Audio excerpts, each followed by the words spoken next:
show that limit m into m minus 1 into m minus 2 up to m minus n plus 1 into x to the power n divided by n factorial is equal to 0 for modulus of x is smaller than 1.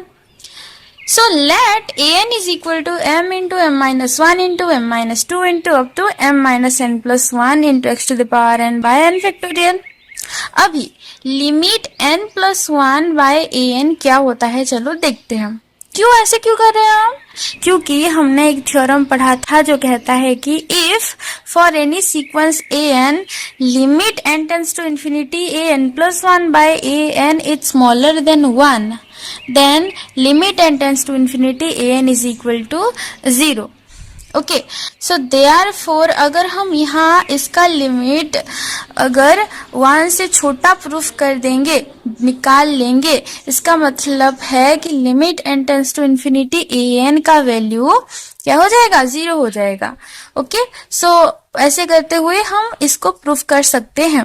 अगर आपको वो theorem का proof चाहिए तो मैं उस video का link description में दे दूंगी, आप देख सकते हैं.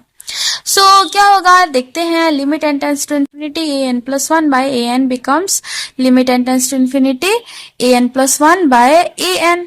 ठीक है, ठीक है, आ गया. हम n के बदले में क्या लिख देंगे, n प्लस 1. ये माइनस n है तो इसके बदले में माइनस n माइनस 1 लिख देंगे. ओके, और divided by n plus 1 factorial, और इधर भी x to the power n plus 1, और ये as it is.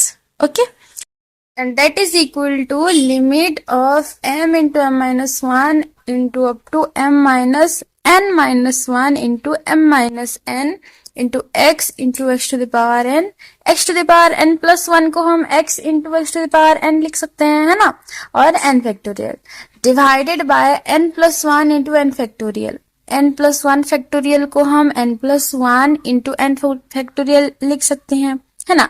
So this into all this, तो ये सारे के सारे कैंसिल हो जाएंगे और सिर्फ बचे रहेंगे हमारे limit N tends to infinity m minus n into x divided by n plus 1. Okay, and this is equal to, यहाँ ऊपर और नीचे दोनों ही मैं n डिवाइड कर दूंगी तो मुझे मिल जाएगा limit N tends to infinity m by n minus n by n हो जाएगा minus 1 divided by n by n हो जाएगा 1 minus 1 by n, and limit N tends to infinity 1 by n हो जाता है 0. Therefore this is equal to 0 minus 1 into x by 1 minus 0.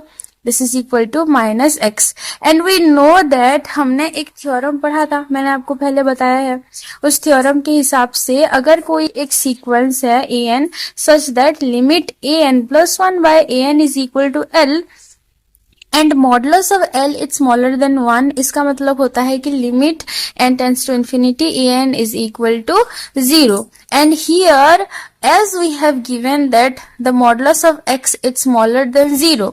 ठीक है, और हमको limit N tends to infinity A N plus 1 by A N मिल जाता है माइनस एक्स, और इसका जो मॉडुलस है that is modulus of X, this is smaller than 1. Therefore we got that limit N tends to infinity A N is equal to 0, यानी कि limit N tends to infinity A N यानी this is equal to 0.